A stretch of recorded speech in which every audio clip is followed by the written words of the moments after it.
કુંજ પક્ષીનો શિકાર કરતી ટોળકી ઝડપાઈ છે. સ્ટોરી રિપોર્ટ બાય કરણ વાઘેલા, ભુજ. ગઈકાલે નિરોણા પોલીસ સ્ટેશનના કર્મચારીઓને બાતમી મળેલી કે છછલા ગામ બાજુ કેટલાક ઈસમો કુંજ પક્ષીનો શિકાર કરવા માટે નીકળેલા છે. એટલે એ બાતમીના આધારે એ લોકો ત્યાં પોતાના કાફલા સાથે ગયા હતા.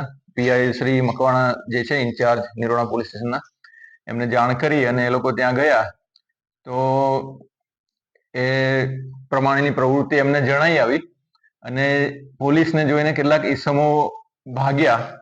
એટલે પોલીસે એમનો અમુક સમય સુધી પીછો કર્યો, પણ એ પછી એ લોકોને જો એમને પકડવા જાય તો અમુક મુદ્દામાલ હાથમાંથી જતો રહે એવું હતું. એટલે એમણે જે મુદ્દામાલ પોલીસે ચેક કર્યો તો કુંજ પક્ષીઓના 25 મૃતદેહ હતા, પછી એક ગન હતી અને 24 કારતૂસ હતા. એમાંથી 8 જીવતા અને 16 વપરાયેલા હતા.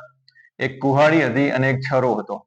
એટલે એ બધું એમણે પોલીસે કબજે કરીને નિરોણા પોલીસ સ્ટેશનમાં ગુનો દાખલ કરેલો અને પછી એની તપાસ મકવાણા સાહેબ પોતે કરતા હતા. અને એ તપાસ દરમિયાન પછી એમને બાતમી મળી અને એ બાતમી આધારે એ લોકો ફરીથી એ વિસ્તારમાં ગયા, છસલા ગામે. તો એ આરોપીઓ, જે લોકોએ આ ગુનો કરેલો, એ જ આરોપીઓ મળી આવ્યા. એ લોકો ભાગતા હતા અને ભાગતા ભાગતા એમની ગાડીની પાછળ પોલીસની ગાડી ભાગતી હતી અને પછી એમને પકડી પાડ્યા. ટોટલ જ્યારે ગુનો કર્યો ત્યારે 4 આરોપી હતા, એમાંથી 3 આરોપીઓને નિરોણા પોલીસ સ્ટેશન દ્વારા પકડવામાં આવેલા છે. ટોટલ જે ગુનો કર્યો એમાં 4 આરોપી હતા, એમાંથી 3 પકડાયા છે અને એક આરોપી બાકી છે.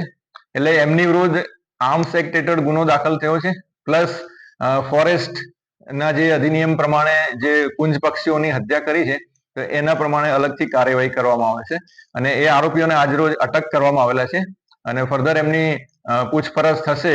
જરૂર પડશે તો રિમાન્ડ લેવામાં આવશે અને આમાં બીજા કોણ સંડોવાયેલા છે એમની માહિતી મેળવવામાં આવશે. હા, જે 3 આરોપી પકડાયા છે એમાં એકનું નામ છે બિલાલ ગગડા, બીજાનું નામ છે અરશદ ગગડા અને મોહસિન ગગડા. એ 3 ભુજના જ રહેવાસી છે.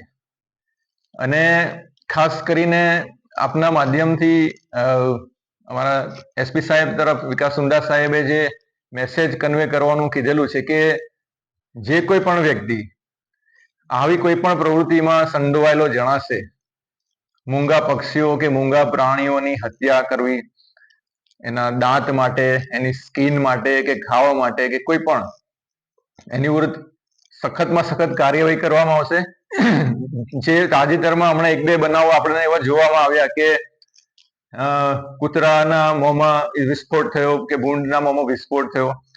તો એવા લોકો માટે પણ એક મેસેજ છે કે જે આતંકવાદી બનાવવા માટે, જે બોમ્બ બ્લાસ્ટ કરવા માટે જે આઈઈડી એટલે કે ઇમ્પ્રોવાઇઝડ એક્સપ્લોઝિવ ડિવાઇસ એ બનાવવામાં આવે છે ને, એ જ કલમ આમાં પણ લાગુ પડે છે.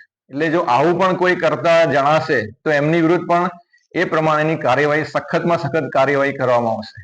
ને એ જે ગન છે એ અરશદ લાવેલો હતો અને એની પ્રાથમિક પૂછપરછ થઈ ત્યારે એમાં જાણવા મળ્યું કે એના પપ્પા પાસે, એના પિતાજીએ એમની પાસે આ ગન ઓલરેડી હતી અને એ પછી એ ગન યુઝ કરતો.